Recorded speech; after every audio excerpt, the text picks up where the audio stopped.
Hello guys, welcome once again. आज से हम शुरू करने जा रहे हैं इंडियन कॉन्ट्रैक्ट एक्ट 1872 और हम इसे सारे पॉइंट्स देखेंगे, छोटे से लेके बड़े तक, जो कि यूज़फुल हो सकता है एलएलबी के लिए और एस्पेक्ट्स के लिए भी। तो आज ये सिर्फ एक इंट्रोडक्शन वीडियो है, बाकी वीडियोस आगे आती रहेंगी। तो चलिए आज की वीडियो ही शुरू करते हैं और जानते हैं इसका इंट्रोडक्शन क्या है। देखिए, इंडियन 1872, पहले तो ये समझिए कि ये 1872 का एक्ट है, तो ये काफ़ी पुराना एक्ट है। ठीक है, तो पहले क्या था कि ये ब्रिटिश के टाइम का है, तो वो उस हिसाब से प्रोविजंस बने थे। तो हमने कुछ कुछ चेंज भी किए, कुछ कुछ मॉडिफाई हुए, और mostly provisions as it is है, आज तक एज इट इज़ ही प्रोविजंस है। कॉन्ट्रैक्ट क्योंकि ज़्यादा चेंजेबल सब्जेक्ट नहीं होता, तो इसके प्रोविजंस सेम है, जो पहले लगते थे वो आज भी सेम एप्लीकेबल है। तो देखिए, it extends to whole India. पहले क्या था कि ये पूरे होल इंडिया में नहीं लगता था, इसका एक्सेप्शन था Jammu and Kashmir. But as you all know, अब जम्मू एंड कश्मीर में भी सारे act as it is applicable है, जैसे कि अदर पार्ट में है। And it came into force on 1 सितंबर 1872 को ये फोर्स में आया। इसकी ये डेट याद रखिएगा, 1 सितंबर 1872, और ये है इसकी फोर्स में आने की डेट, इन फोर्स की डेट है। ठीक है, नेक्स्ट इज की this act is not exhaustive. अब देखिए, एग्जॉस्टिव मतलब क्या है। एग्जॉस्टिव मीन्स कि सिर्फ यही एक्ट नहीं है कॉन्ट्रैक्ट के लिए, ये भी एक एक्ट है, बट कॉन्ट्रैक्ट किसी और तरीके से भी हो सकता है, कुछ अलग तरीके से भी हो सकता है, जिसके प्रोविजंस इस एक्ट में डील नहीं किए जाते हैं। तो ये एग्जॉस्टिव नहीं है। Means it does not deal with all branches of law of contract. ये सभी ब्रांचेस के साथ डील नहीं करता है, क्योंकि काफ़ी सारे ऐसे एक्ट हैं जो अदर अदर कॉन्ट्रैक्ट्स के लिए बने हुए हैं, जैसे contracts relating to negotiable instruments. अब नेगोशिएबल इंस्ट्रूमेंट्स के लिए नेगोशिएबल इंस्ट्रूमेंट एक्ट है। ट्रांसफर ऑफ प्रॉपर्टी जब हम करते हैं, उसमें लॉ ऑफ कॉन्ट्रैक्ट नहीं लगेगा, उसमें ट्रांसफर ऑफ प्रॉपर्टी एक्ट लगेगा। सेल्स ऑफ गुड्स में सेल्स ऑफ गुड्स का एक्ट लगेगा। ऐसी पार्टनरशिप में पार्टनरशिप का एक्ट लगेगा, इंश्योरेंस में इंश्योरेंस का, और ऐसे भी और भी हो सकते हैं। तो ये एग्जॉस्टिव नहीं है। अब देखिए, सबसे मेन चीज़ है, आप हमेशा याद रखिएगा।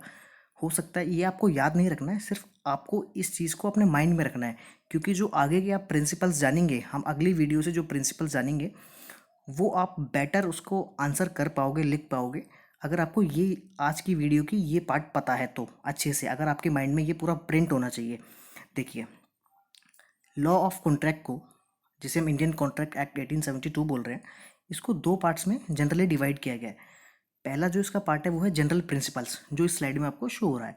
अब देखिए, जनरल प्रिंसिपल्स क्या होते हैं। एज यू नेम सजेस्ट इसका कर रहा है कि ये जनरल है, मीन्स ये हर कॉन्ट्रैक्ट में एप्लीकेबल है। जैसे अभी देखिए, ये सेक्शन 1 से लेकर सेक्शन 75 तक डील होते हैं जनरल प्रिंसिपल्स। ये सिर्फ प्रिंसिपल्स हैं जो कि हर कॉन्ट्रैक्ट के लिए नेसेसरी हैं। ठीक है, अब देखिए, सेक्शन 1 डील करता है एप्लीकेबिलिटी से, जो हमने देखा कि ये कहाँ कहाँ एप्लीकेबल है, अब होल इंडिया में है, सिंपल। सेकेंड इज सेक्शन 2 से लेके 36, ये है फॉर्मेशन ऑफ कॉन्ट्रैक्ट, कॉन्ट्रैक्ट कैसे फॉर्म होता है। सेक्शन 37 से 67 है परफॉर्मेंस, कि कॉन्ट्रैक्ट को कैसे परफॉर्म किया जाए। 68 to 72 है क्वाजी कॉन्ट्रैक्ट, इट मीन्स ये अलग टाइप ऑफ कॉन्ट्रैक्ट है। इसको हम जब इसका सेक्शन हम डील करेंगे तो हम इसको अच्छे से बताएंगे। ठीक है, सेक्शन 73 से 75 तक है डैमेजेस एंड रेमेडीज़। अगर किसी ने कॉन्ट्रैक्ट नहीं परफॉर्म किया तो अदर पार्टीज़ के पास क्या रेमेडीज़ अवेलेबल हैं। ठीक है, तो ये 73 से लेकर 75 तक है। ये पूरा हो गया जनरल प्रिंसिपल्स, ये एज इट इज़ एप्लीकेबल है हर कॉन्ट्रैक्ट में। अब देखिए नेक्स्ट स्लाइड में, ये है स्पेसिफिक प्रिंसिपल्स। अब ये स्पेसिफिक है, सेक्शन 76 से लेकर 238 तक ये डील होता है। अब स्पेसिफिक मीन्स है कि ये एक अलग ही तरीके के कॉन्ट्रैक्ट्स हैं। अब जो भी हमने प्रिंसिपल्स पहले पढ़ लिए, वो इन सब में एप्लीकेबल होंगे, और वो आगे भी एप्लीकेबल होंगे। ठीक है, वो जनरल प्रिंसिपल्स थे, वो बहुत ही इंपॉर्टेंट पार्ट है, उसको कोई भी छोड़ नहीं सकता। और ये है स्पेसिफिक, ये एक दूसरे से अलग अलग है। जैसे इंडेमनिटी एंड गारंटी हो गया 124 से 147, बेलमेंट एंड प्लेज 148 से 181, एंड एजेंसी, ये अलग अलग तरीके के कॉन्ट्रैक्ट्स हैं। एजेंसी बेलमेंट से अलग है, बेलमेंट इंडेमनिटी एंड गारंटी से अलग है, तो ये अलग अलग है, बट वो जो प्रिंसिपल्स है वो एक दूसरे से कनेक्टेड है, जो हमने 76 तक डील करने हैं। ठीक है, अब देखिए, एक और इम्पॉर्टेंट बात ये है कि हमारा पूरा सेक्शन नंबर 1 से लेके 238 तक, पहले ये पूरा इंडियन कॉन्ट्रैक्ट एक्ट 1872 के नाम से ही जाना जाता था। बट देखिए, 1 से लेके 75 एज इट इज़ है, जो जनरल प्रिंसिपल्स है। बट 76 से लेके 123 हमने सेल्स ऑफ गुड्स बना दिया। वो सेल्स ऑफ गुड्स से प्रोविजंस थे, वो हमने एक अलग ही एक्ट बना दिया 1930 में। ठीक है, तो वो इसी सेक्शन के 76 से लेके 123 आपको इस एक्ट में नहीं मिलेगा अब, क्योंकि हमने 1930 में उसे अलग कर दिया और उसका हमने बना दिया सेल्स ऑफ गुड्स एक्ट 1930, जैसे हम सोगा भी बोलते हैं। तो वो अलग हो चुका है। 76 से लेके 123 इसमें नहीं मिलेगा। एंड अदर इज 239 से लेके 266, ये इसके आगे के प्रोविजंस थे जो कि हट गए। तो 239 से लेके 266, पहले पूरा का पूरा 266 तक इंडियन कॉन्ट्रैक्ट एक्ट ही था। बट हमने ये पार्टनरशिप से लेके प्रोविजंस थे, तो हमने ये 1932 में इंडियन पार्टनरशिप एक्ट 1932 बना दिया और ये प्रोविजंस भी यहाँ से रिपील कर दिए गए। ठीक है, तो अगर आपको एक्ट में ये प्रोविजंस नहीं मिलेंगे तो वो इसलिए नहीं मिलेंगे क्योंकि उनके लिए अलग अलग एक्ट्स बन चुके हैं।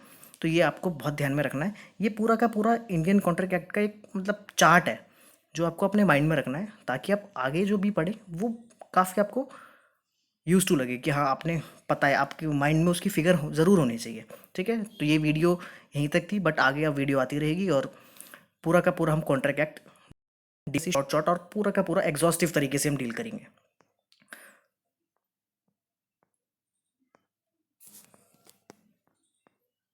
So thank you very much.